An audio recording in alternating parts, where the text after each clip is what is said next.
A'udzubillahi minasyaitonirrajim.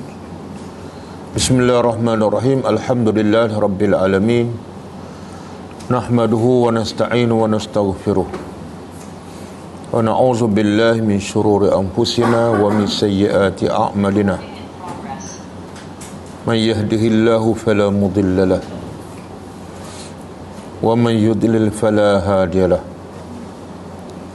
Asyhadu an la ilaha illallah wahdahu la syarika lahu wa asyhadu anna Muhammadan abduhu wa rasuluh. Subhanaka la ilma lana illa ma 'allamtana innaka antal alimul hakim. Allahumma 'allimna ma yanfa'una wanfa'na bima 'allamtana wa zidna ilma. Rabbi yassir wa la tu'assir, Rabbi tammim bil khair, amma ba'du.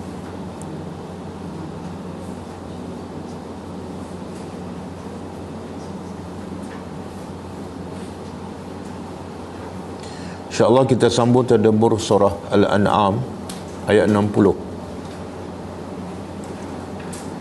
Sebelum tu kita tengok antara pengajaran daripada ayat-ayat lepas. Minggu lepas kita belajar ayat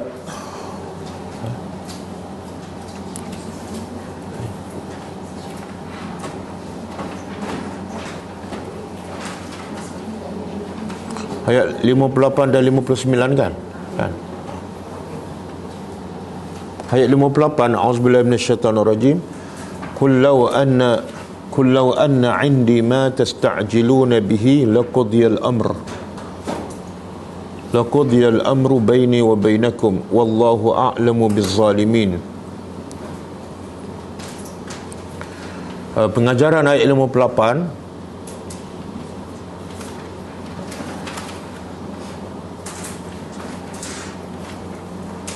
Orang-orang kafir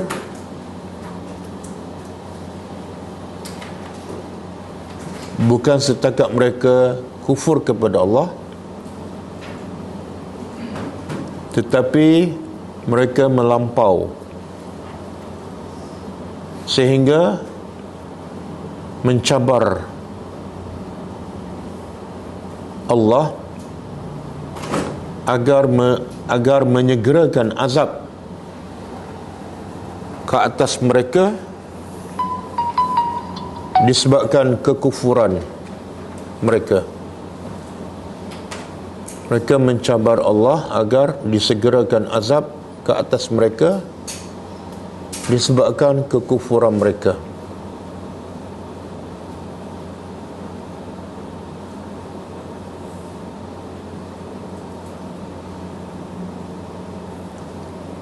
Yang kedua,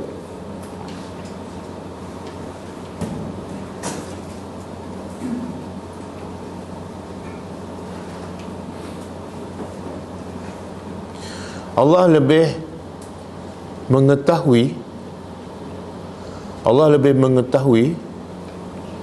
kepada siapa yang akan diturunkan azab, di mana dan bila waktunya.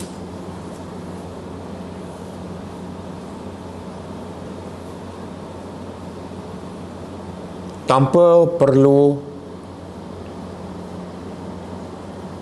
mengikut kehendak manusia.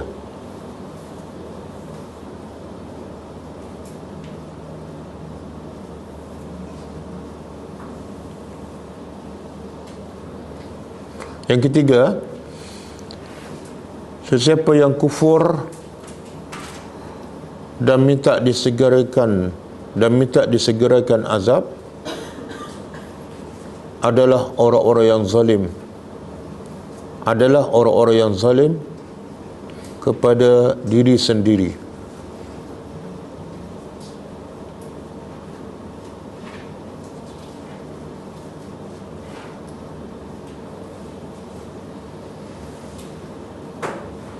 Okey, ayat 59. Wa indahu mafatihul ghaibi la ya'lamuha illa hu wa ya'lamu ma fil barri wal bahri wa ma tasqutu min waraqatin illa ya'lamuha wa la habbatin fi zulumatil ard wala ratbin wala yabisin illa fi kitabim mubin. Pengajaran ayat 59.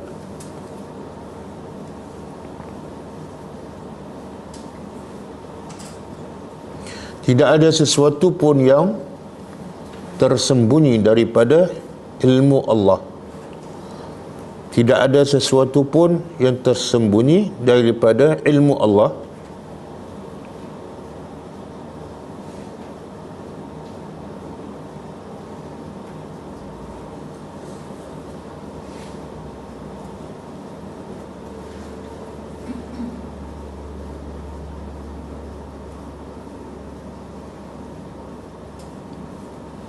Sehingga berapa helai daun yang gugur di waktu malam pun Allah mengetahuinya.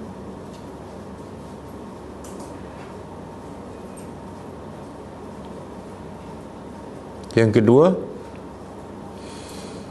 orang yang beriman akan sentiasa menyerahkan urusan kehidupannya kepada Allah sepenuhnya, kerana Allah lebih mengetahui apa yang terbaik untuknya.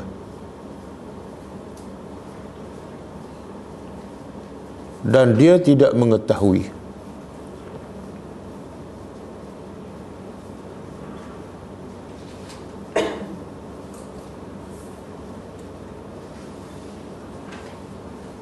Yang ketiga,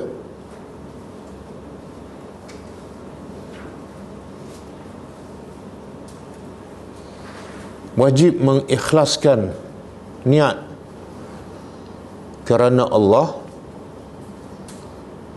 dalam melakukan apa sahaja amal soleh,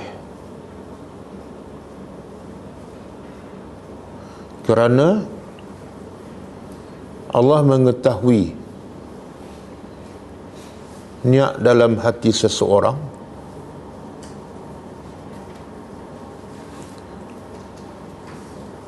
walaupun riak yang tersembunyi.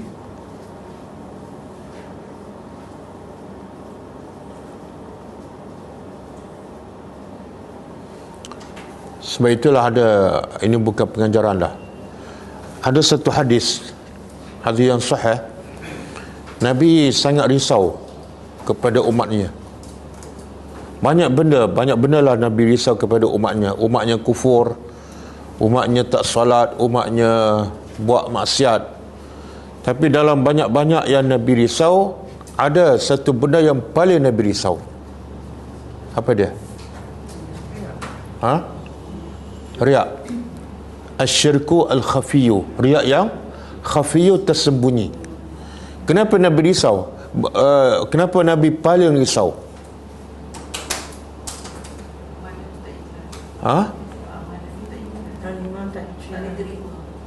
Tak, yang Nabi risau kalau orang tak solat, kan? Nabi risau. Nabi risau orang kufur dan syirik. Nabi risau. Tapi yang paling merisaukan Nabi ialah syirik yang tersembunyi. Kenapa? Sebab dia tersembunyi. Apa makna tersembunyi? Tak sedar. Orang tak sedar. Kalau tak solat, orang perasan tak dia sedang berdosa? Perasan kan? Siapa tak perasan makna dia dalam koma lah, kan? Contoh riak. Syirik yang tersembunyi, kan? Kalau kita biasa solat sunat, bila ada orang, kita kata aku tak nak solat sebab takut orang kata aku riak. Faham? Dia biasa solat sunat, tapi sebab ada orang, dia tak solat. Sebab apa? Sebab dia takut, kalau dia solat, dia takut orang kata dia riak. Sebenarnya itulah riak. Tapi dia sedar tak? Dengan sebab dia tinggal solat sunat tu, kononnya untuk mengelak daripada dikatakan riak. Dia sedarkan cara dia tu sebenarnya itulah riak. Dia sedar tak? Itu yang Nabi takut. Kenapa tak solat? Ada orang, kalau kau salat riak, sebenarnya itulah riak. Di mana riaknya? Riaknya ialah dia tak nak orang nampak dia riak. Itulah riak. Faham? Orang tak sedar, tak faham. Macam perasan lah Ustaz. Syak sendiri. Dengan dia tak solat tu, dia rasa orang tak akan kata dia riak. Rasa orang tak rasa riak tu, itulah riak. Tak faham? Tak faham juga. Sedar.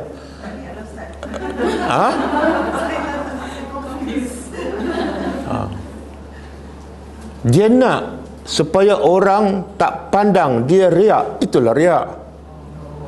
Faham? Aku ni tak ada riak sebab aku tak buat depan orang. Faham tak? Jadi akhirnya orang kata, oh dia ni bagus ni, bila tak ada orang tak buat. Dia nak pandangan tu, tapi dia tak sedar. Betul? Apa dia? Itu dia sedar tu. Itu dia sedar kan? Oh, ada orang kan dia pun angkat takbir. Itu sengaja. Itu memang dia sedar. Itu Nabi tak risau. Yang Nabi risau riak yang kita tak sedar. Boleh faham? Kita biasa sedekah.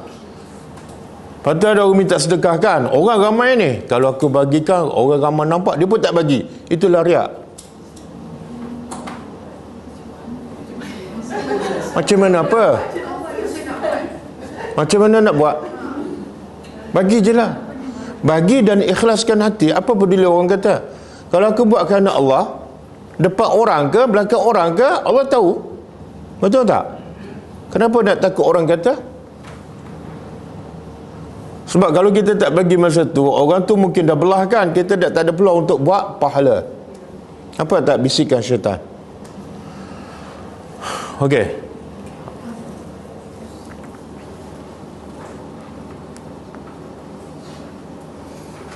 Dia ada persoalan kan, kalau orang pergi, wanita lah pergi umrah ataupun pergi Madinah, dia solat wanita yang mana lebih afdal? Solat di Masjidil Haram ke solat di hotel?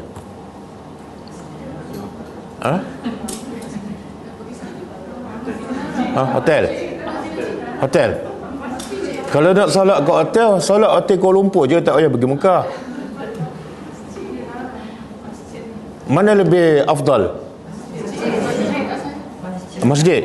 Ini wanita bukan lelaki. Masjid. Ada dalil? Itu lagi berdosa bercakap tanpa ilmu kan? Apa dia? Macam mana? Berapa pahala? 1,000. Siapa cakap? Ialah siapa cakap? Nabi cakap. Yang cakap wanita yang solat wanita terbaik di rumah, siapa cakap? Yang ni 100,000, yang ni afdal. Mana lebih baik? Oh, pandai pula. Boleh faham tak? Kita tertipu dengan angka. Kan? Tertipu dengan angka 100,000. Nabi kata afdal. Nabi tak sebut lebih afdal daripada 100,000. Makna afdal yang itulah terbaik. Faham? Apa dia? Tak pergi masjid.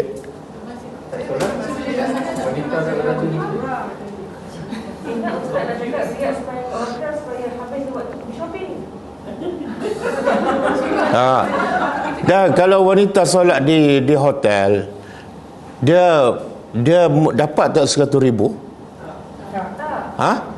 Lah, dia akan dapat lebih 100,000.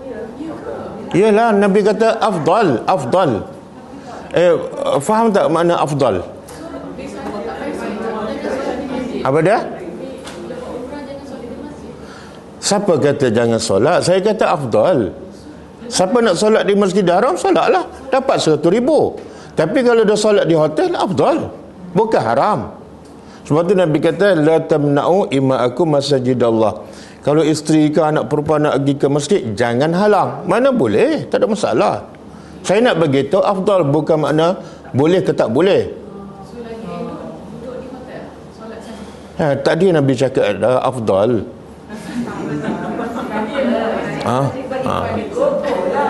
Itulah. Sebab itulah agama apa makna? Apa makna agama? Iaitu serah diri. Apa makna serah diri? Jangan banyak songeh. Oh Ustaz, saya belanja 10,000. Nabi cakap afdal. Saya belanja ni, saya nak kumpul ni 10 tahun Ustaz. Nabi cakap afdal. Kamu nak ikut cita rasa kamu kan, nak ikut cita rasa Nabi? Tapi kalau sengaja nak sembahyang ke hotel, baru sebenarnya malas nak pergi masjid, macam mana? Okey, malas kan? Okey. Nabi kata, Allah kata pada dalam Quran, sifat siapa ni? Wa iza qamu ila salati qamu kusala. Bila mereka solat dalam keadaan malas. Ini siapa pula? Munafik. Ya, jenis solat malas ni munafik. Payah nak masuk tu.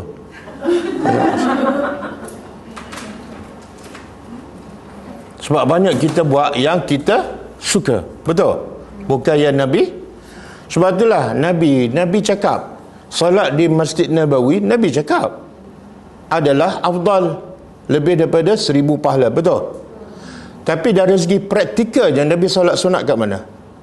Rumah ke masjid? Rumah Nabi dengan masjid jauh ke dekat? Sebelah je. Nabi yang cakap solat di Masjid Nabawi 1,000 pahala. Tapi Nabi juga yang solat sunat di rumah dia, walaupun rumah dia sebelah je, buka pintu masuk masjid. Makna apa tu? Solat sunat tetap terbaik di rumah, walaupun pahala beribu-ribu. Kenapa? Ni yang tak perasan ni, Yelah, betul lah Nabi cakap. Tapi kenapa solat wanita di rumah lebih baik, solat sunat lebih baik di rumah? Kenapa? Supaya orang tak jadi kukuh. Ada solat di rumah. Dia kualiti solat sebenar terletak pada apa? Terletak pada di Masjidil Haram ke? Terletak pada keikhlasan. Kan? Yang mana paling ikhlas? Solat di sunat di rumah, siapa pun tak tahu. Dengan solat di masjid, semua orang tahu. Orang tak tahu pun kita bagi tahu. Kan? Mana lebih berkualiti? Sebab itulah dia sahabat dan salafus salih, dia bila beribadat, dia fokus bukan berapa banyak ibadat, tapi macam mana aku nak jadikan ibadat aku diterima oleh Allah. Kadang-kadang kita fokus pada ibadat kan, dari segi syaratnya cukup lengkap, cara takbirnya, tapi lepas tu tak ada, ikhlasnya tak sama dengan para sahabat.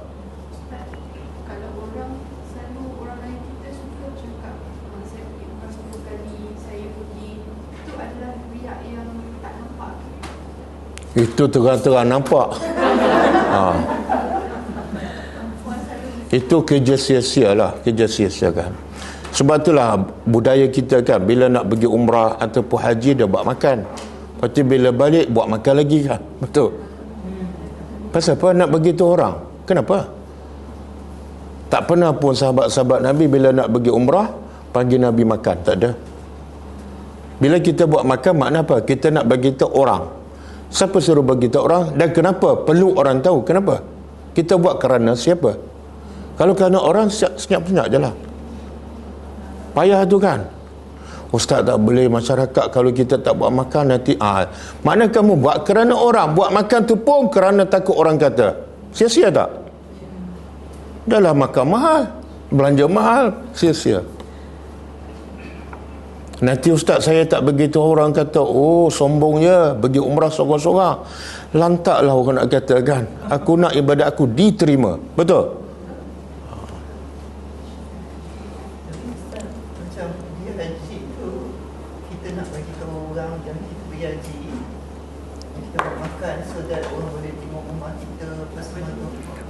Berapa ramai nak jaga rumah kita? Berapa ramai? Anak-anak kita semua sudah jiran-jiran tahu lah yang kita tak ada di rumah kita gaji. Saya rasa jiran-jiran kita pun tak ada masa nak jaga rumah kita. Yang kita betul-betul nak jaga rumah kita seorang jiran sebelah. Bagi tahu lah. Kalau nak buat makan panggil dia aje. Kan? Ataupun saudara kita yang nak jaga anak kita, bagi tahu dia aje. Orang yang berkenaan. Betul? Kita tanpa kita sedar, kita buat amalan yang kadang-kadang merugikan kita. Balik-balik umrah heboh pula kan. Ya Allah, kenapa kita nak seronok sebelum pergi dan selepas pergi? Kenapa? Ada jaminan tak ibadat kita diterima? Ada jaminan tak? Pelik tak? Kita belum dapat result lagi dah gembira. Lepas keluar SPM melompat. Dah dapat result ke belum? Tunggu dapat result dulu. Bila result kita amalan diterima ataupun tak? Di akhirat besok buatlah makan.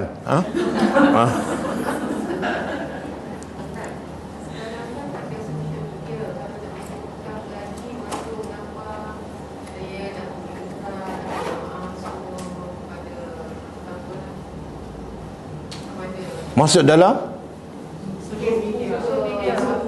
Samalah. Kenapa nak beritahu? Kita perasa macam orang nak tahu sangat kita pergi umrah kan. Yang kita beritahu dia pergi tak tahu lebih banyak daripada kita. Kita perasan orang macam nak tahu kita nak pergi. Tak, jangan perasan lah. Betul, saya pergi umrah saya tak beritahu siapa orang ni. Siapa yang tanya saya beritahu. Sebab apa? Takut. Masa kita habis, duit habis, umur habis, kita tinggal keluarga, tengok-tengok sia-sia. Betul tak? Kita tak takut. Yang ni yang Nabi takut. Okey? Boleh kita sambung.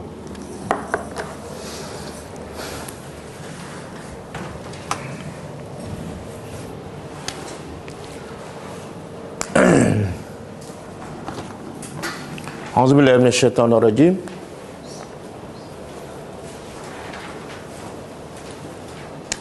Wahwa, kita boleh sama-sama terjemah.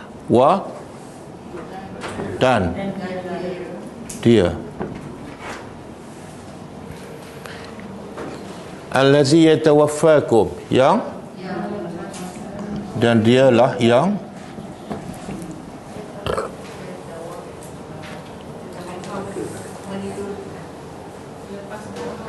tak Faisal tak bawa Mekah.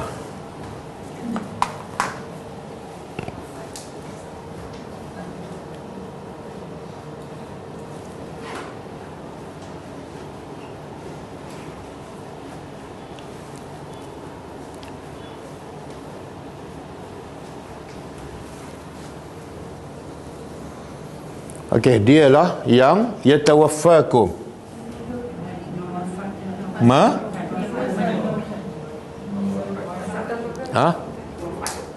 Menidur ke mewafatkan?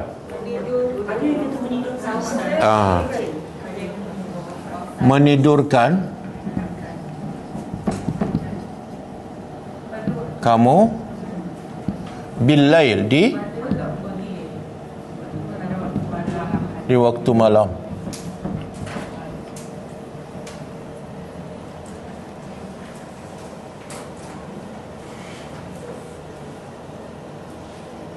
Dia yang menidurkan kamu di waktu malam. Sebenarnya tidur ni, adakah kita tidur malam saja ataupun juga siang? Tapi Allah sebut malam saja. Kenapa?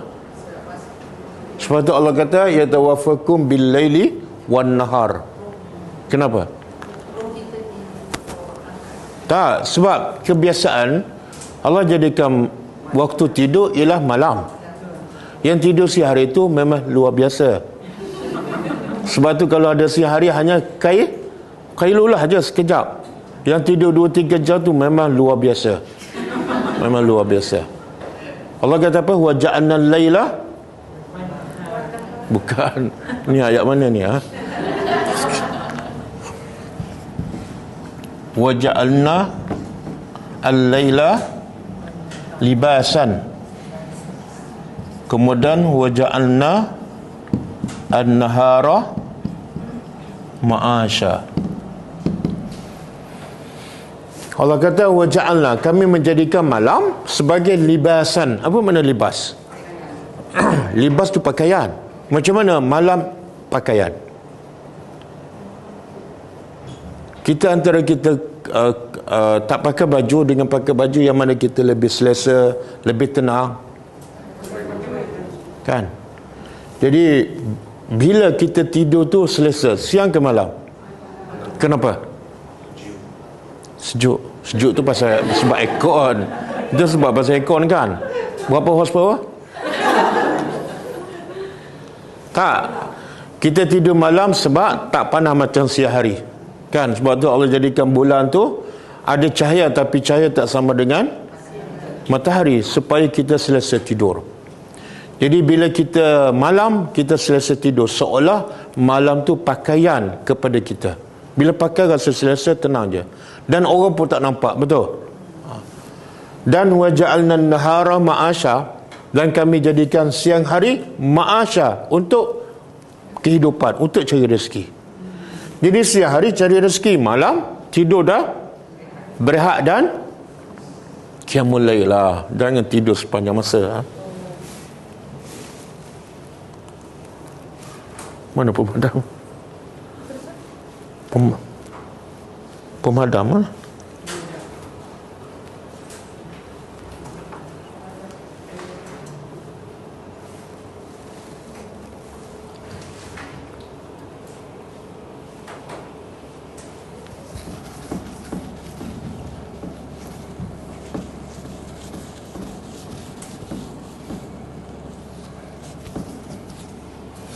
Okey.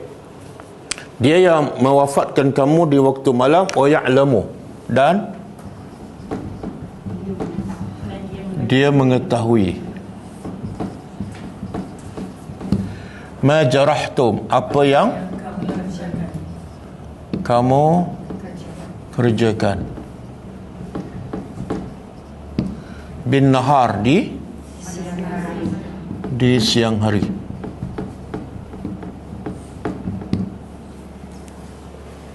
Apa maksud ni? Jadi kalau Allah berkuasa menjadikan kamu tidur di waktu malam, dan siang hari untuk apa? Untuk bekerja. Allah tak kata di sini Allah jadikan siang untuk bekerja, tapi Allah kata Allah tahu apa yang kamu lakukan. Makna apa tu? Amaran. Bila bangun pagi kamu bekerja kan, pastikan yang kamu buat yang Allah redha sahaja, sebab Allah tahu. Ini lebih kurang sama dengan maksud ayat surah Az-Zumar ayat 42. Cuba buka surah Az-Zumar ayat 42.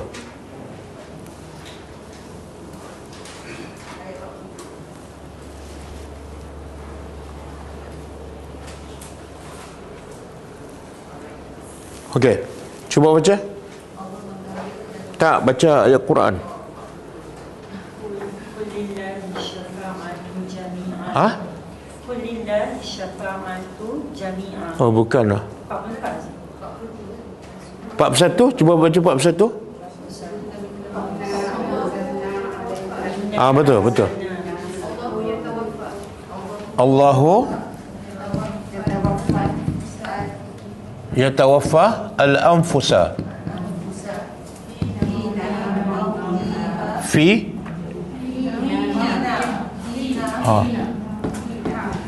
hina mautiha wallati lam tamut fi manamiha wa yumsiku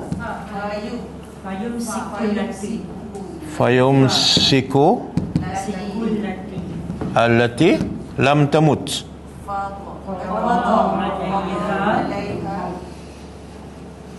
wa yumsiku, kemudian allati lam tamut,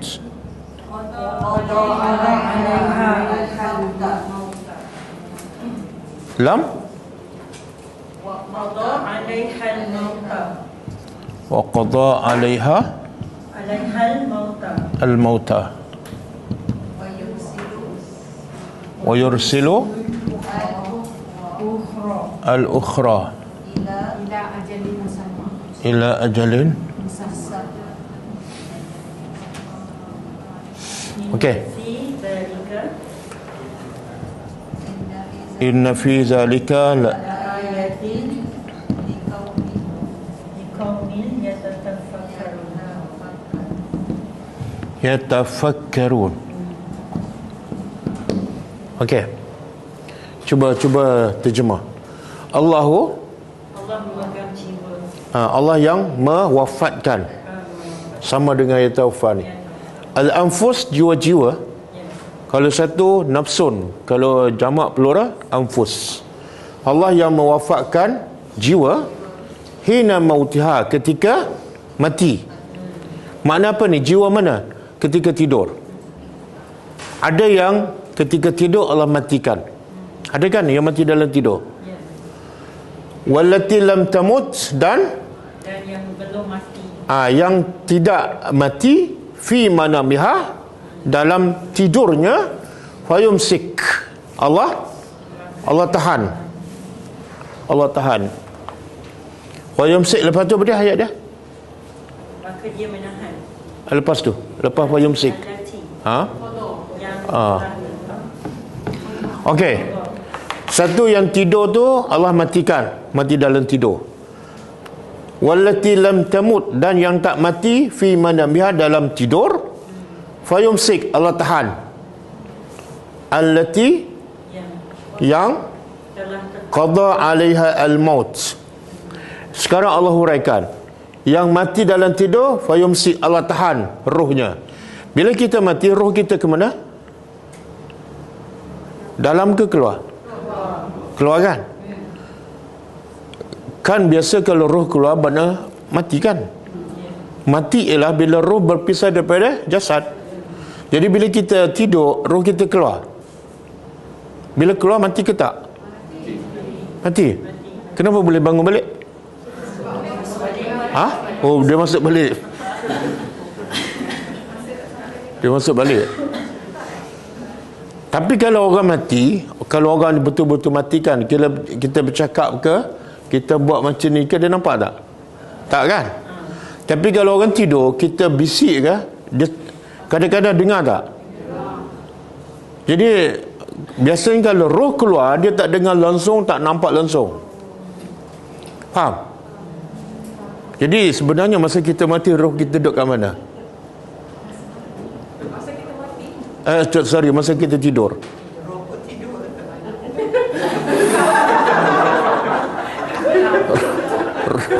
Roh bukan macam kita lah, suka tidur. Dia ulama kata roh, bila kita tidur, roh kita keluar, tapi tak semua sekali. Juzuk, sebahagian. Sebab tu kita masih ada rasa. Kan kadang-kadang orang bisingkan, kadang-kadang kita tersedar. Sebab roh tak keluar keseluruhannya. Bila mati baru keluar ke. Okey. Bila roh keluar sebahagian tu, kalau orang tu mati, Allah tahan roh, tak masuk balik. Qada alaihi, siapa? Allah tahan apa ni? Ya Allah takdirkan dia mati. Mati dalam tidur. Roh keluar, yang sebahagian tu tak masuk balik. Mana matilah. Dan wayursilul ukhra, dan yang satu lagi, yang ajal dia belum sampai, Allah lepaskan balik roh, masuk semula ke badan. Hiduplah kan. Yang kita bila bangun pagi tu, kenapa kita boleh hidup balik? Sebab Allah lepaskan roh tu masuk kembali. Sampai bila ni? Sampai batas waktu. Ila ajalin musamma. Tengok Allah sebut tu sebagai peringatan. Sebab kita bila bangun pagi tu seronok tak? Dan masa tu kita fikir nak hidup berapa lama lagi? Berapa lama? Tapi kita masih minta panjang umur kan, walaupun umur dah memang panjang pun. Allah nak ingatkan, aku lepaskan roh masuk balik badan, jangan kamu terlalu seronok. Sebab dia sampai ajal tertentu saja. Mungkin besok, mungkin minggu depan kan? Inna fi zalika, sesungguhnya pada yang demikian. Demikian tu apa? Kekuasaan Allah, boleh masuk roh, boleh keluar, boleh masuk balik. Itu hanya Allah saja yang mampu. Itu adalah tanda kebesaran Allah. Tapi bagi siapa? kaum yang berfikir. Boleh faham? Tapi kita pernah tak berfikir roh keluar masuk badan kita masa tidur, masa bangun, dan kita rasa, ya Allah hebatnya engkau? Pernah tak? Tak pernah. Mana kita bukan kaum yang berfikirlah. Kita kaum yang makan minum je. Allah kata yang akan rasa kebesaran Allah ialah hanya kaum yang sentiasa berfikir. Sebab itulah kita disunatkan sebelum tidur baca doa ni. Doa apa? Cuba baca doa sebelum tidur. Bismika Allahumma ahya wa amut. Itu satu doa je. Doa lain tak ada. Ha? Oh, satu je. Lepas 3 kol. Tak, doa sebelum tidur banyak. Baca satu je. Pernah tak makan nasi satu lauk je? Oh, lauk banyak lauk kan? Doa nak satu je. Hafal doa ni. Doa ni sangat bagus. Daripada hadis yang sahih juga.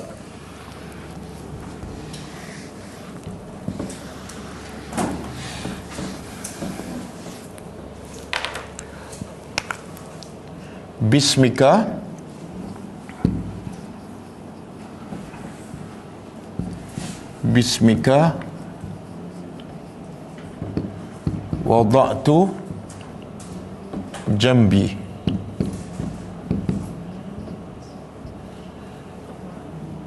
wa bika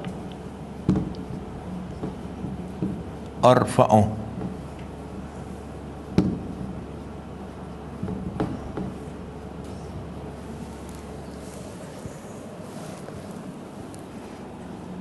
in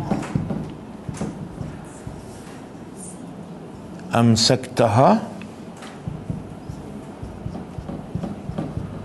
farhamha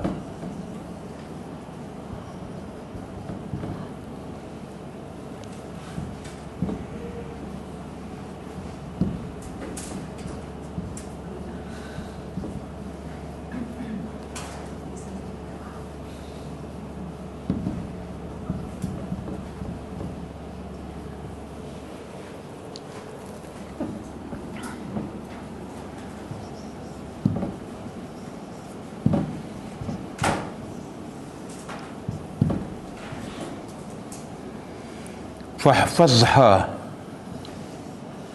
bima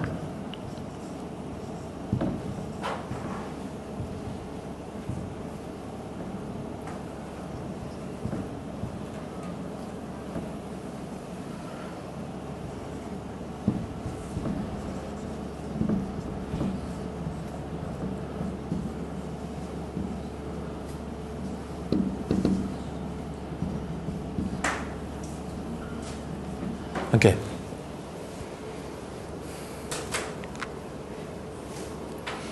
Dia kalau ambil gambar bercampur dengan ayat Quran ni, kan? Jadi kena tulislah, tulis yang merah je. Saya baca, Bismika wada'tu jambi wa bika arfa'u in amsaktaha farhamha wa in arsaltaha fahfazha.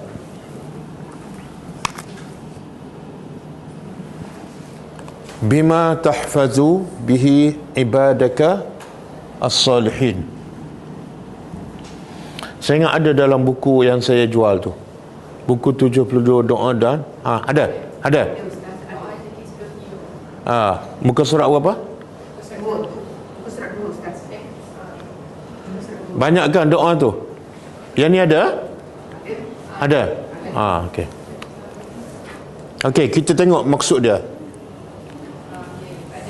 Ada?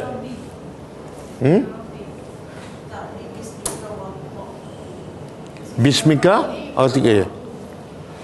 Bismika Rabbi, sorry. Bismika Rabbi. Yalah, betul lah. Okey. Maksud dia sangat cantik dan sangat patut kita baca.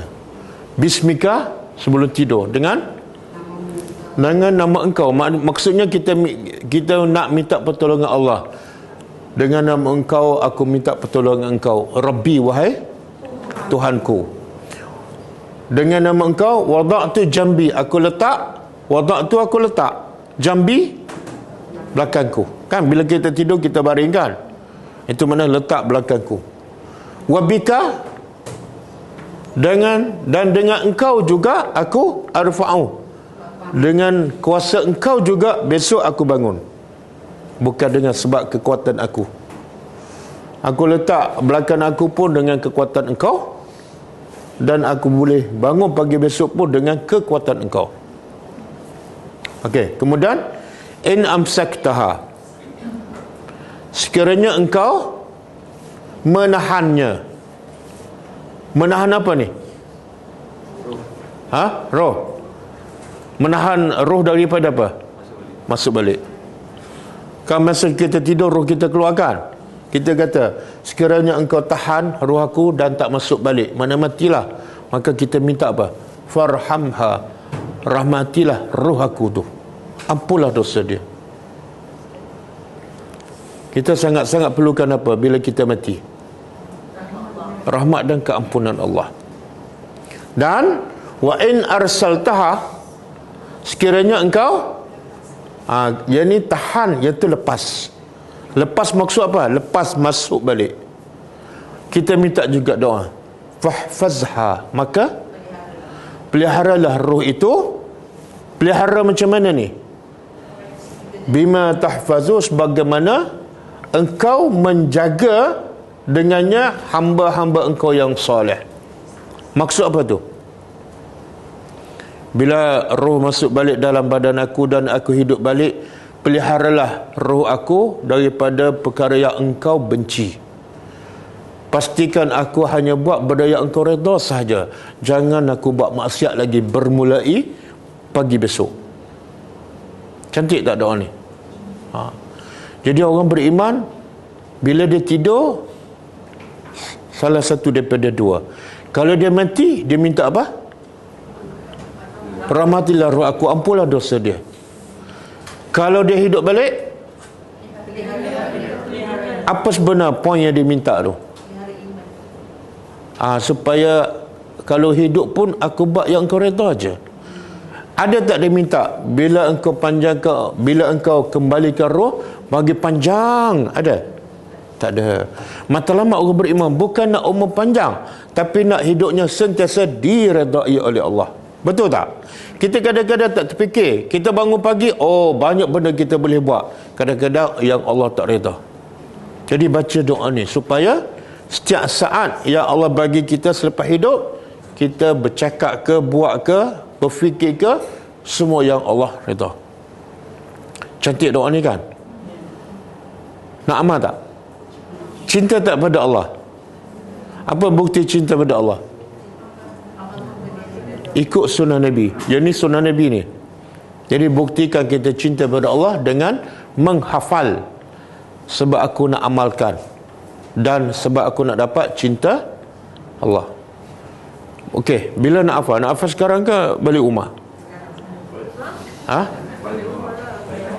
Tapi pengalaman ustaz lah, balik rumah biasa tak ingat. Kan? Tanya bulan depan tak ingat lagi. Dan pengalaman ustaz, bila suruh hafal dalam kelas, dia terpaksa hafal.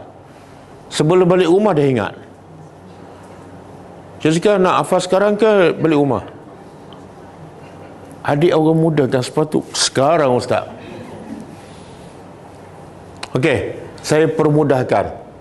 Bismika Rabbi, kan? Bismika Rabbi. Dah hafal kan? Cuba ulang. Dengan nama engkau, wahai Tuhanku, wada'tu jambi, aku letak belakang aku. Wada'tu jambi, cuba ulang. Wada'tu jambi. Yang ketiga, wabika arfa'u, dengan engkau juga aku angkatnya, aku angkat belakang aku. Okey, cuba ulang. Wabika arfa'u.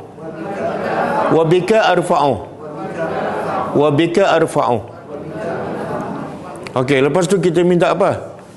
In amsaktaha, farhamha. Sekiranya engkau tahan, tak masuk balik, rahmatilah dia. Okey, ulang. In amsaktaha farhamha. Farhamha. In amsaktaha. Ha? Oh, ada nafsi. Kat sini dia kata in amsakta nafsi. Dia banyak riwayat lah. Yang saya baca dalam hadis tadi, ha tu balik pada nafsi lah. Mana-mana satu je. Ha ni sebenarnya balik kepada nafsi. Yang ni dalam bentuk dhamir ganti nama, yang tu dalam bentuk isim yang zahir.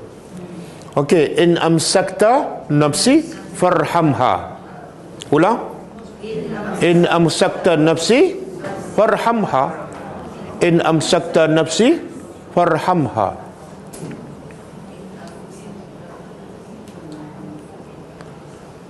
Kemudian bahagian yang seterusnya, wa in arsaltaha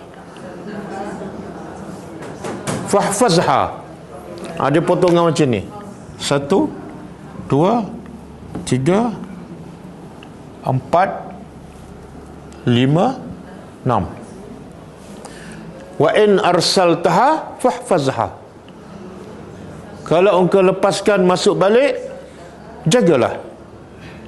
Jaga macam mana? Bima tahfazu, dengan apa yang engkau jaga hamba-hamba engkau yang saleh. Macam mana Allah jaga hambanya yang saleh? Macam mana? Allah jaga mata dia daripada melihat benda haram. Allah jaga mulut dia tak mengumpat, tak cakap benda yang kosong, kan? Allah jaga tangan dia daripada melakukan maksiat. Okey, boleh? Ustaz bagi masa 5 minit je. 5 minit.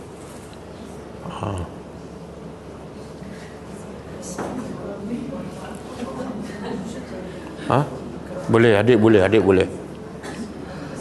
Ada student saya umur 13 tahun. Saya bagi masa hafal hadis-hadis lah. Tak sampai 5 minit dah hafal.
Siapa dah dapat?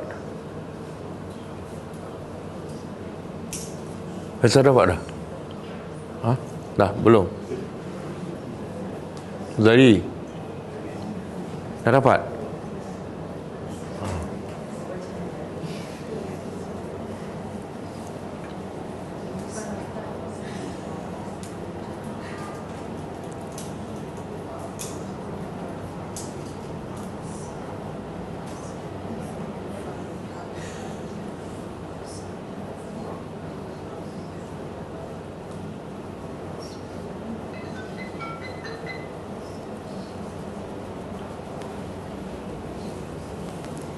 Adik dah?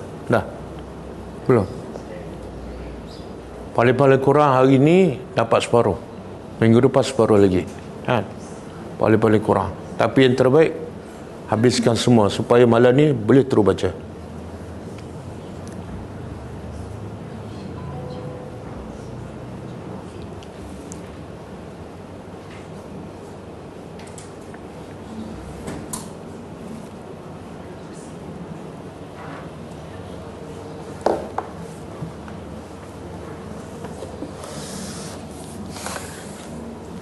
So amalan sebelum tidur kita baca surah Al-Qur'an dan baca surah Sajdah juga Sajdah Allah dan baca Al-Baqarah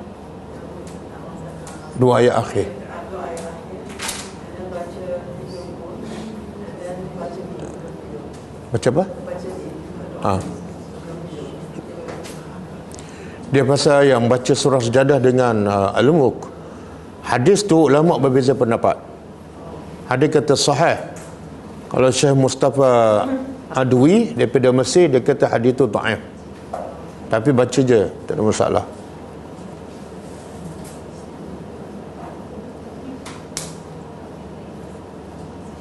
Kadang-kadang bangun pagi sampai satu hari kita banyak buat benda yang Allah tak redakan. Antara sebab kita tak minta pada Allah. Kita tak minta Allah jaga ruh kita yang masuk balik tu. Ha.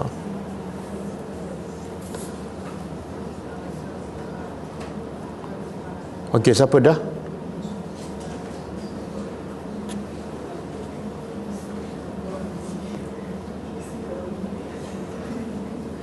Siapa dapat apa awal, dapat hafal awal, saya bagi hadiah. Itu boleh balik awal, ha?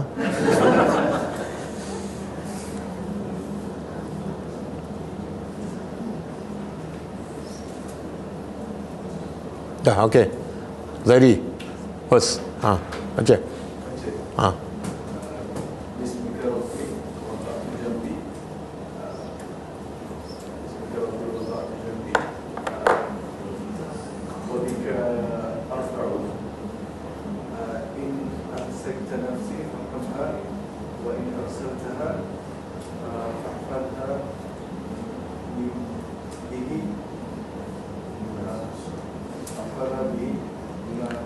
Fahfazha bima tahfazu bihi. Ha, Masya Allah. Tapi ente tak boleh awal sebab ente staff kita kan, ha? Siapa?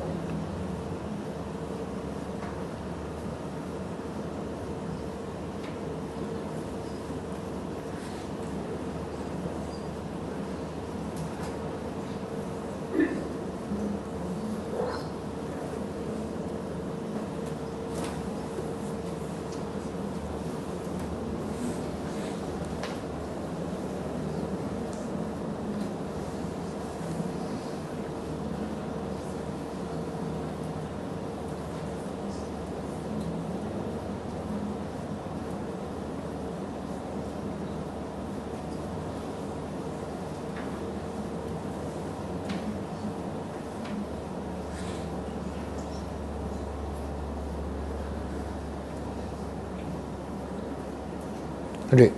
Dah. Cuba. Cuba separuh.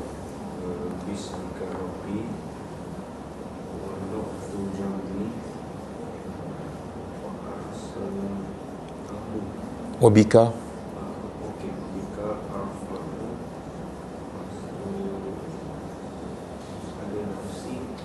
Ha? In amsakta nafsi.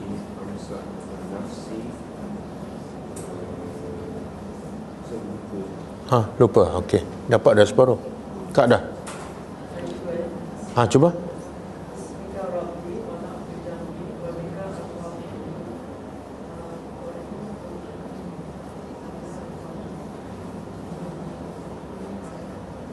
In amsakta.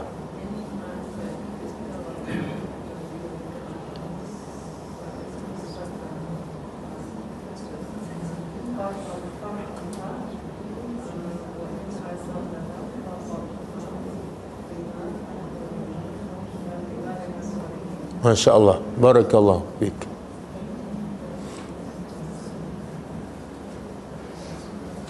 Siapa lagi? Dah, adik dah. Ha? Sikit lagi. Dia lagi ramai hafal dan terus baca malam ni, lagi banyak pahala saya. Amin Alan.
Okey, siapa dah dapat? Ha? Dah belum? Anak muda? Anak muda sebelah tu.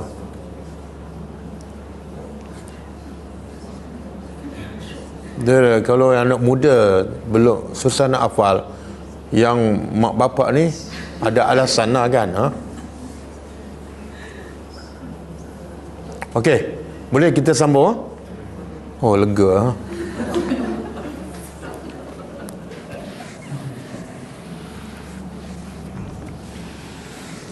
Boleh beli buku saya.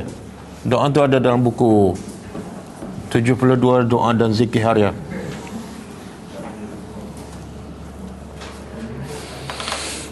Okey. Kita balik pada ayat kita. Allah mewafatkan kamu di waktu malam dan Dia mengetahui apa saja yang kamu lakukan di siang hari. Pastikan yang kita lakukan siang hari semua yang Allah redha. Salah satu cara baca doa tadi. Summa, kemudian ya ba'asukum, dia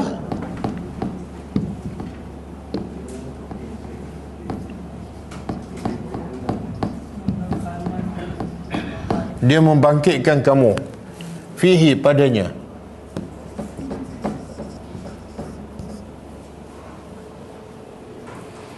Makna dibangkit ni apa maksud dia? Bangun tidur. Bangun dalam bahasa Arab apa dia? Ha? Yuqizu. Tapi Allah tak guna perkataan yuqizu. Allah guna perkataan yab'asu. Yab'asu ni biasa digunakan al-ba'su, bangkit hari kiamat. Al-ba'su ialah bangkit hari kiamat. Tapi di sini tidur, bangun daripada tidur. Tapi Allah guna perkataan sama. Sebab apa? Sebab Allah nak bagi tahu bangun daripada tidur seumpama kita bangkit di hari akhirat setelah kita mati dalam kubur. Dan yang kedua, Allah nak beritahu kalau Allah berkuasa menghidupkan kembali manusia yang tidur, maka Allah juga berkuasa menghidupkan semula manusia yang semua telah mati. Ini nak menafikan pegangan orang kafir sebelum ni. Kerana orang musyrikin mencabar Nabi kan, minta turun azab. Sebab mereka tak percaya pada hari akhirat. Alasan mereka tak percaya, mereka guna logik akal. Bila manusia mati, dah reput tulang, tak boleh dicipta kembali. Maka di sini Allah nak bagi bukti. Kalau Allah boleh menghidupkan yang mati, Allah juga boleh menghidupkan yang yang tidur.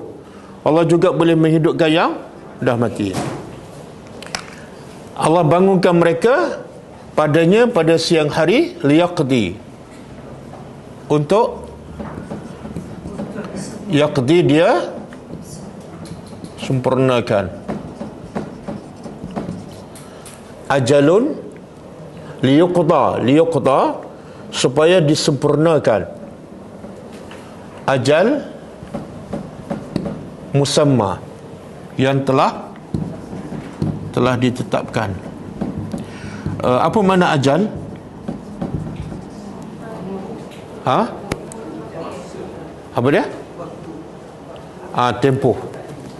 Ajal kalau bahasa Arab ataupun bahasa Al-Quran makna dia tempoh. Tapi bila ajal dimelayukan makna dia berubah. Bila sebut ajal makna mati. Salah tu, tak tepatlah. Ajal ialah tempoh. Saya ni dah sampai ajal. Hidup lagi tu. Jadi Allah nak beritahu apa ni? Kalau Allah membangkitkan semula manusia yang tidur, supaya apa? Untuk menghabiskan tempoh. Tapi sampai bila? Dah ada waktunya. Cuma kita tak tahu. Ada orang bangun pagi kan, tengok-tengok tengah hari mati. Ada orang bangun pagi, malam tu nak tidur, mati sebelum tidur. Kan? Jadi jangan seronok dengan perkataan ni, jangan seronok. Kita bukan akan hidup selama-lama, tak, dalam satu tempoh tertentu. Kemudian ilahi, hanya kepadanya marji'ukum, kepadanya marji' ni tempat kembali. Tempat kembali kamu. Summa, kemudian dia Dia menceritakan kepada kamu. yunabbi'ukum daripada naba'. Dia akan memberitahu. Kalau beritahu ni macam bahasa Arab yukhbiru, khabar. Tapi Allah tak guna perkataan khabar, Allah guna perkataan naba', yunabbi'u. Apa beza khabar dengan naba'? Dalam surah Amma Yatasa'alun kan, Amma Yatasa'alun anil naba' ni berita yang besar, menggemparkan. Kalau khabar mungkin berita kecil, mungkin biasa. Jadi kenapa Allah guna yunabbi'u? Sebab berita yang menggemparkan kita semua manusia ialah selepas mati. Semua orang akan terkejut, termasuklah orang beriman. Betul? Jadi Allah akan mengkhabarkan. Dia mengkhabarkan bima kuntum, dengan apa yang kamu ta'malun, kerjakan. Jadi di akhirat perhitungannya apa? Amalan kan, bukan ilmu.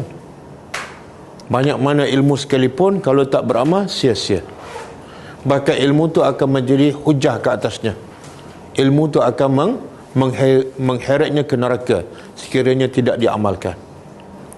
Boleh? Jadi perhitungan di akhirat ialah amalan. Kalau amalan yang menjadi perhitungan di akhirat, maka sepatutnya masa kita, umur kita dihabiskan untuk kumpul harta, untuk beramal. Untuk beramal. Tapi banyak umur kita, masa kita habiskan untuk kumpul duit ke untuk beramal soleh? Kumpul duit kan? Pasal apa? Yang Allah tak tanya, kita kumpul. Yang Allah nak tanya, tengok-tengok dah sedia mati. Belum cukup ustaz, dah 10 tahun belum cukup kan? Tapi duit dah cukup, topak lagi, betul? Dah cukup, topak lagi. Amalan tak cukup kan?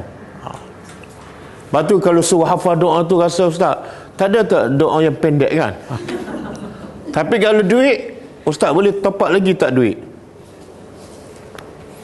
Okey, dengan apa yang kamu, jadi ada 3 peringkat. Pertama, mati, ajal musamma kan.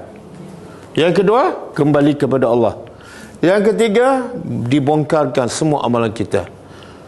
Mati, kembali kepada Allah, dibongkarkan. Antara 3 yang mana yang paling menakutkan? Dibongkarkan semua amalan. Betul? Oh, mati tak takut lah. Tapi secara umumnya kebanyakan orang yang paling dia takut mati je. Jarang sekali dia fikir selepas mati tu Allah akan cerita satu persatu. Betul tak? Kalau dia fikir yang paling menakutkan Allah bongkarkan, apa hasilnya bila dia takut yang akan dibongkarkan? Apa hasilnya? Dia akan tambah amalan, dia akan baiki amalan, dia ikhlaskan amalan. Sebab Allah akan bongkar. Mati satu proses yang biasa. Betul? Hebat macam mana, walaupun Nabi mesti kena mati, tak boleh nak elak. Tapi amalan kita boleh baiki tak amalan? Boleh. Jadi fokus yang kita boleh baiki, jangan takut pada benda yang tak mungkin kita dapat elakkan. Boleh? Ada dulu saya dengar berita, ada seorang pelajar daripada UK ke US. Dia kemah-kemah barang, packing barang, nak balik Malaysia. Tapi sebelum balik dia pergi Jordan. Kononnya nak habiskan masa sebelum betul-betul balik Malaysia, pergi Jordan, melancong. Pernah dengar berita? Pergi Jordan, naik kereta, mati kat sana. Dia belajar kat UK, dah siap habis belajar, packing barang, nak balik Malaysia. Sementara nak balik, dia pergi ke Jordan. Rupa-rupa nak pergi, ajar dia kat situ. Mana dia tahu? Kan? Okey, kemudian Allah beritahu wahwa, dan dia iaitu Allah Al-Qahir, Maha berkuasa ataupun menguasai. Fauqa, atas ibadihi, hamba-hambanya. Lepas Allah cerita semua ni, Allah boleh mematikan manusia ketika tidur, Allah boleh menghidupkan kembali walaupun dah tidur. Kemudian lepas tu mati, kemudian kembali kepada Allah dan Allah akan bongkarkan. Maka Allah simpulkan. Kenapa Allah boleh buat semua tu? Sebab Allah berkuasa ataupun menguasai atas daripada hamba-hambanya. Hambanya tak boleh buat apa. Kemudian wa yursilu, dan dia yursilu apa dia? Dia mengutuskan. Alaikum, ke atas kamu. Hafazah. Apa makna hafazah? Penjaga malaikat. Jamaah. Dia ada dua perkataan. Satu hafazah. Kalau satu hafiz, kalau banyak hafazah. Satu lagi hafizun. Ada tak ayat lain? Hafizun. Wa inna alaikum lahafizun kiraman. Oh, tak hafal. Kiraman katibin ya'lamuna. Tu bahaya kalau hafal 3 kul saja. Sebut surah lain tak boleh nak sambung. Surah Infitar, cuba buka ayat 10. Wa inna alaikum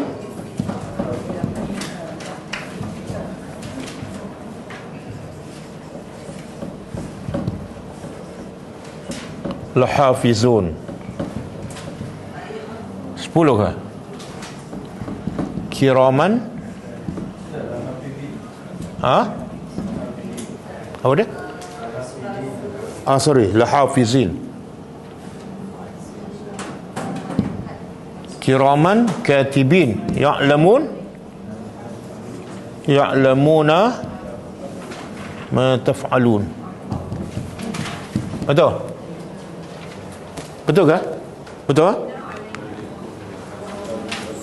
Wa inna alaikum lahafizin kiraman katibin. Okey, cuba terjemah.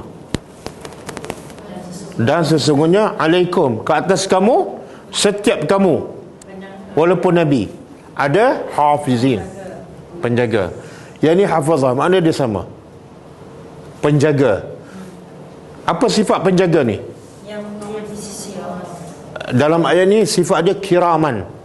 Apa makna kiram? Kalau seorang karim, Quranun karim, kan? Kalau ramai kiram. Sifat malaikat itu adalah mulia. Apa makna mulia? Malaikat tak pernah derhaka pada Allah. Bila Allah perintah, terus malaikat laksanakan perintah Allah. Tak pernah derhaka. Itu makna mulia. Dan tugas dia ialah katibi, mencatat. Kenapa Allah sebut ni? Setiap kita ada penjaga, kemudian sifat dia pula sangat mulia, kemudian tugas dia mencatat. Kenapa Allah sebut? Apa faedah? Sentiasa supaya bila nak cakap kita fikir 10 kali. Kenapa? Ni ada sebelah ni. Kerja dia catat. Lepas tu dia pula bukan orang jahat, orang yang mulia. Kita kalau ada tok guru yang hebat, yang warak duduk sebelah kita, kita cakap tak benda-benda yang, kan? Sebab apa? Sebab malu pada dia. Betul kan? Tapi bila tok guru tu jalan, kita cakap balik tak? Cakap kan? Saya nak tanya, tok guru tu dengan malaikat, siapa lebih mulia? Kenapa depan tok guru tak cakap, depan malaikat bla bla bla bla bla? Kenapa? Tak nampak. Jadi kita ni jenis tak beriman dengan benda gaib lah. Oh, lupa. Berapa dah umur? Lama lupa tu. kiraman katibi. Kemudian Allah kata apa? Ya'lamuna, malaikat ni tahu apa saja kamu buat, malaikat tahu. Bila kita baca ayat ni, kita rasa ya Allah, sayangnya Allah pada kita. Walaupun menakutkan Kalau saya kata pada abang, saya akan hantar seorang pegawai saya yang akan pantau setiap tindakan abang 24 jam. Macam mana perasaan? Saya ni polis lah, ketua polis Taman Tun. Macam mana perasaan abang? Takut. Betul tak? Jadi akhirnya apa? Kesan takut tu apa akan berlaku? Dia tak akan buat benda yang berlawanan dengan peraturan. Kesan baik tak? Takut tapi kesannya baik. Jadi Allah nak apa ni? Allah nak kita buat benda yang baik je, supaya kita dapat pahala dan dapat redha Allah. Kalau tak ada ayat ni, ada ayat ni pun kita asyik lupa kan? Betul tak? Lupa je. Dah ada orang, oh tak ada, lain clear. Mereka ada lagi tu.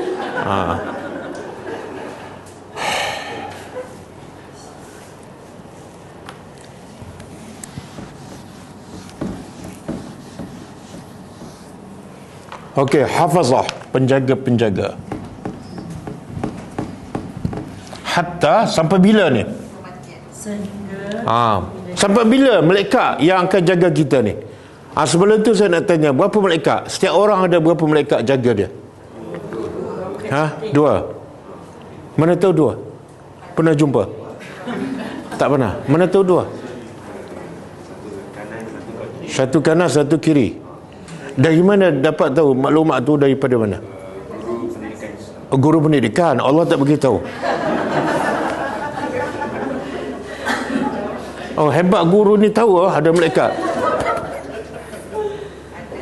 Malaikat benda gaib. Macam mana guru tahu? Tak, mustahil orang boleh tahu benda gaib. Malaikat benda gaib kan? Guru tu tahu, mesti ada maklumat daripada lain, sebab guru tak tahu benda gaib. Benda gaib ni siapa yang tahu? Allah je. Jadi kalau kita kata benda gaib, mesti sumbernya daripada Allah sahaja. Kan? Mesti daripada Allah. Kalau daripada guru, mengarut. Guru kata, saya dah tahu awak nak datang pukul 10, pakai baju warna pink, kasut pun pink. Guru tu mengarut. Siapa yang mendakwa dia tahu benda gaib, dia adalah pendusta. Okey, Allah beritahu tak ada malaikat sebelah kanan dan kiri? Ada surah apa? Ayat ni Ustaz, ayat 11. Kiraman katibi. Mana ada tulis kanan kiri? Kita pandai-pandai lah. Oh, pandai-pandai. Mana boleh pandai-pandai?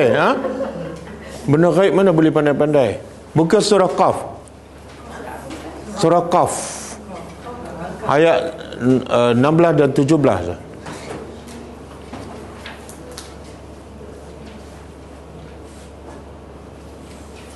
Atau 17-18. Surah Qaf. Dah. Okey, apa dia? Iz yatalaqa al-mutalaqiyani.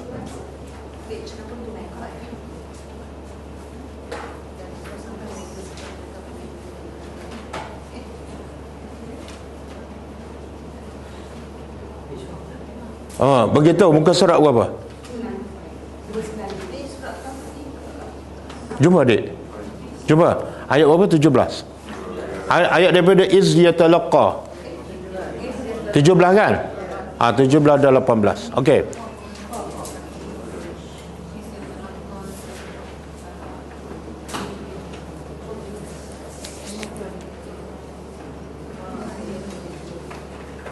Okey, cuba baca terjemahan dia. Kuat sikit. Dua malaikat yang mengawal dan menjaga,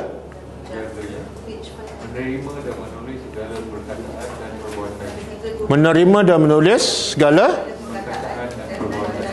Kemudian satu sebelah kanan, satu sebelah kiri. Sebab begitu, Allah ke guru pendidikan?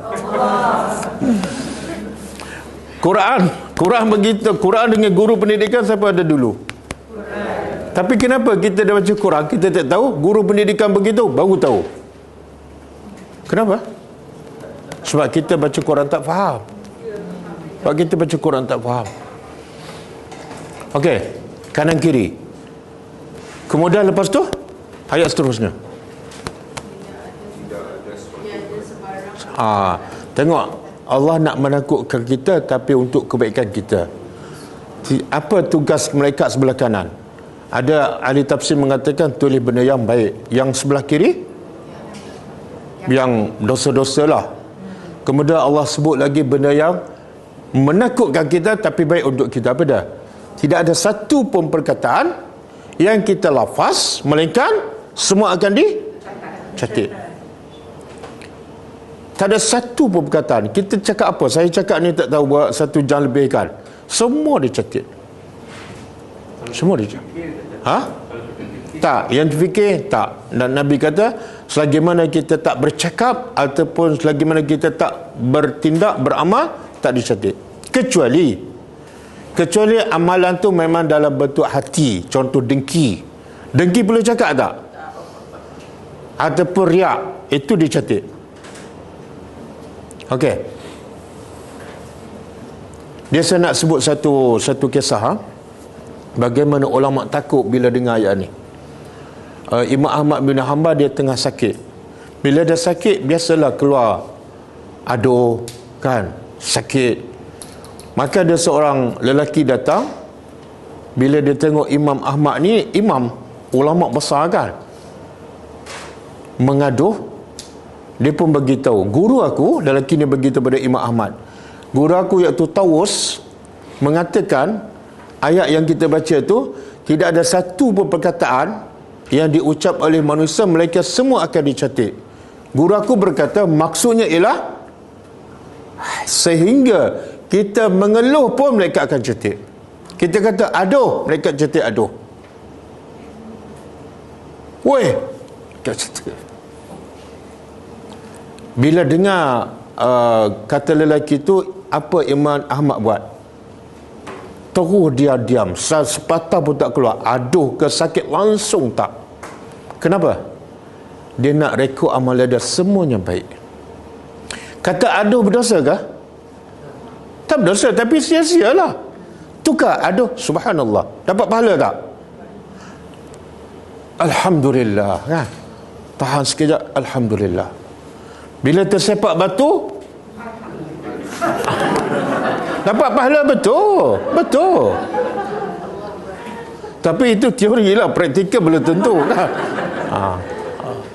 Orang langgar je kereta kita, sebelum ni celaka, buta ke? Tukar. Orang langgar je, alhamdulillah, dapat pahala. Patut kita sabar pula, pahala tanpa hisap, ya Allah. Sebab tu nilai orang beriman, beza orang beriman dengan tak beriman apa dia? Yakin pada benda ghaib, janji pahala tu. Kita bekerja keras pagi, petang, siang, malam cari duit, tapi tak boleh bawa. Yang boleh bawa kita terlepas setiap saat. Betul? Cakap alhamdulillah. Ustaz lambatlah habis, alhamdulillah kan? Dapat pahala. Okey.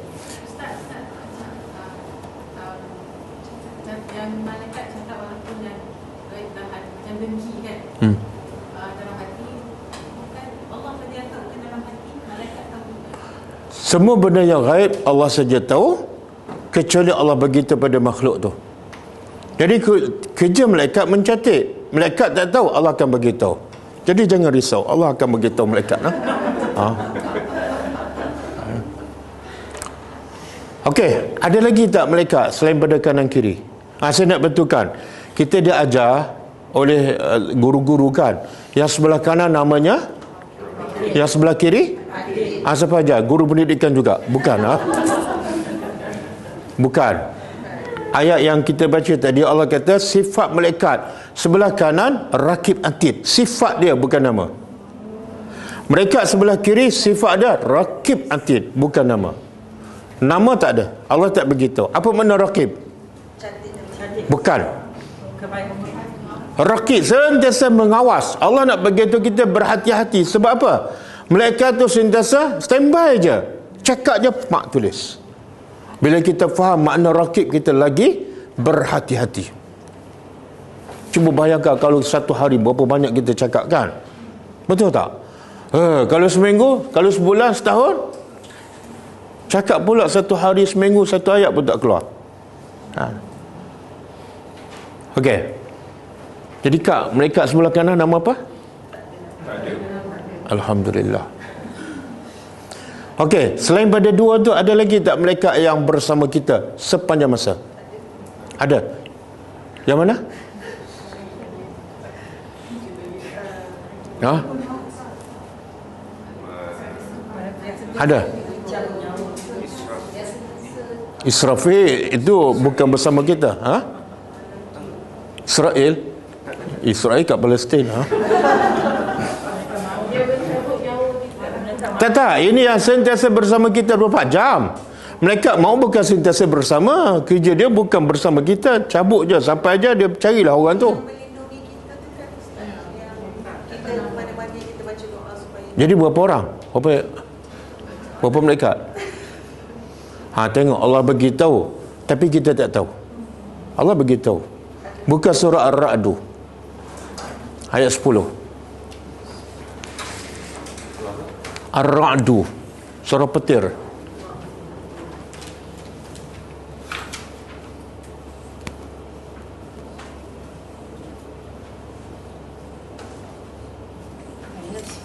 Ayat 10.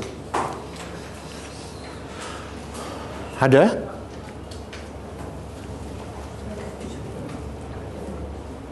Ada ke? Ayat 10. Cuba baca maksud dia. Ada?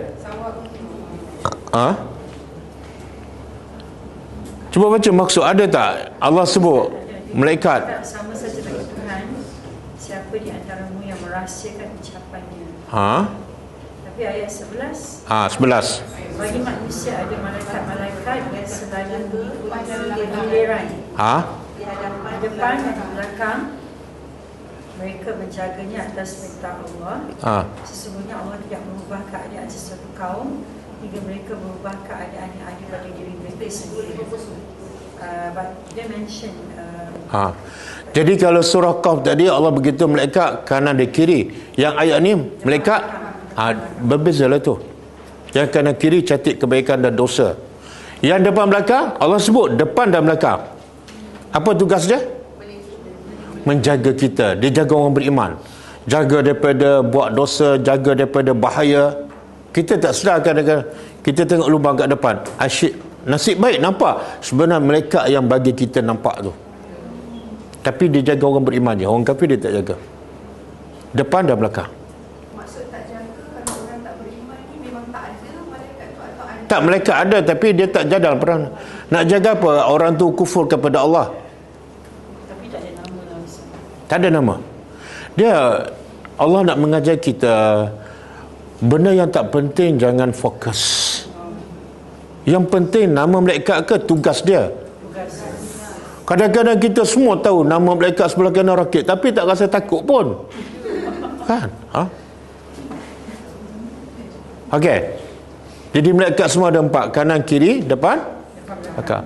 Saya nak sebut satu hadis sahih riwayat Bukhari dan Muslim. Nabi kata, yata'aqabuna fikum malaikatul lail wa malaikatul nahar. Malaikat siang dan malaikat malam silih berganti berdasarkan ayat surah Ar-Ra'd tadi. Dalam hadis sahih Nabi kata malaikat malam dan siang silih berganti shift dia. Kemudian dia akan datang waktu subuh dan akan naik semula ke langit bagi laporan waktu petang.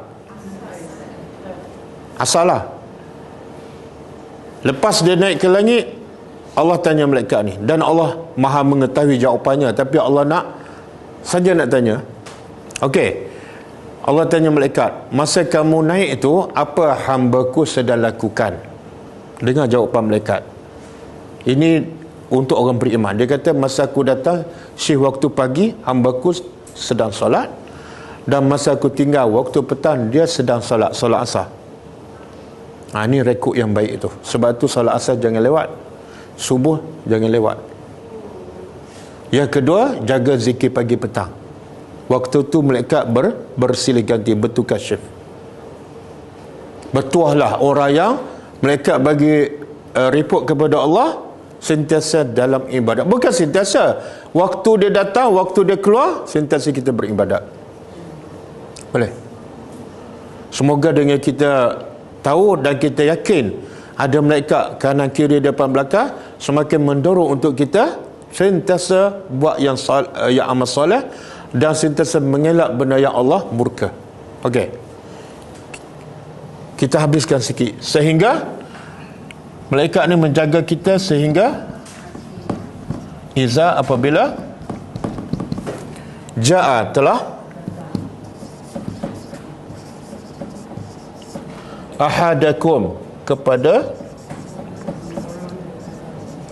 seseorang kamu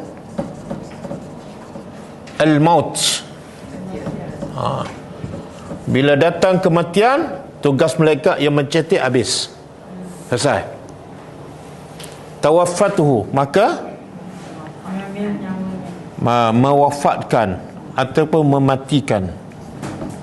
Mewafatkannya, iaitu orang itu oleh siapa? Rasuluna. Siapa ni Rasul kami? Rasul kami. Siapa ni? Ini bukan orang, ini malaikat. Bila sebut Rasul ada dua, satu orang ataupun Nabi, yang kedua malaikat. Jadi bila tugas malaikat ni catat apa semua, sampai satu masa Rasul iaitu para malaikat mewafatkan. Jadi kalau ikut ayat ni, yang mewafatkan manusia berapa malaikat? Rasul ni jamak, plural, ramai kan? Tapi yang kita tahu yang cabut nyawa ni sebenar satu ke ramai? Satu. Nama dia? Nama apa? Malaikat maut. Tak, Allah sebut dalam surah Sajadah, Qul yatawaffakum malakul maut. Itu bukan nama malakul maut. Jangan sebut malaikatul maut, sebab malaikat ramai. Malakul maut. Jadi yang cabut nyawa sebenar satu, tapi kalau ikut ayat ni ramai. Ahli tafsir mengatakan sebenarnya ini pembantu malaikat maut. Sebelum orang tu dicabut nyawa, pembantu malaikat maut akan keluarkan roh kita mula daripada kaki. Itu kerja pembantu. Asyik. Kemudian sampai kat sini, sampai ke Al-Qum, dia serah pada malakul maut. Jadi akhirnya yang cabut nyawa malakul maut dengan izin Allah. Boleh? Kita boleh mati bila-bila masa kan? Yang paling berharga ialah ketika saat kita kematian. Biarlah kita mati dalam beriman, yang paling mahal tu. Sebab itulah para sahabat dan salafus salih, ia ada minta apa dia? Biarlah kalau aku mati masa itu amalan aku diterima. Cukup. Mungkin 20 tahun tak diterima, tapi masa mati diterima. Cukup. Ada orang 20 tahun amalan diterima, tapi masa tua Allah bagi sakit, dia tak solat. Masa tak solat tu mati. Habis dia 20 tahun. Kan? Okey, wahum la yufarritun. Dan mereka tidak cuai. Siapa mereka ni? Malaikat. Yang mencatat pun tak cuai, jangan risaulah. Nanti malaikat tersilap tuliskan, janganlah. Nanti malaikat tulis kebaikan aku, lepas tu terpadamkan. Dia letak kat mana buku apa semua, tak payah risaulah.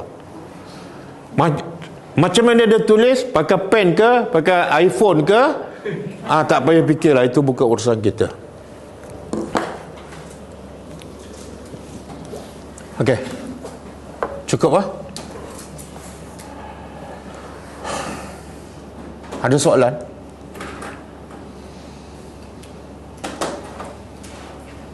Ada soalan, Dik? Tak ada? Tak ada? Kalau tak ada, cukup setakat ni. Kita tutup dengan membaca tasbih kafarah. Subhanakallahumma wa bihamdika, Asyhadu an la ilaha illa anta astaghfiruka wa atubu ilaik. Assalamualaikum warahmatullahi wabarakatuh.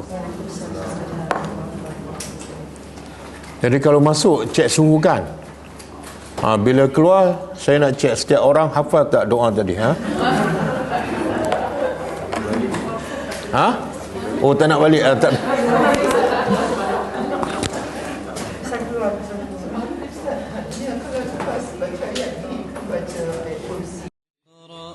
كتاب الله ترق جنانه وتنى العظيم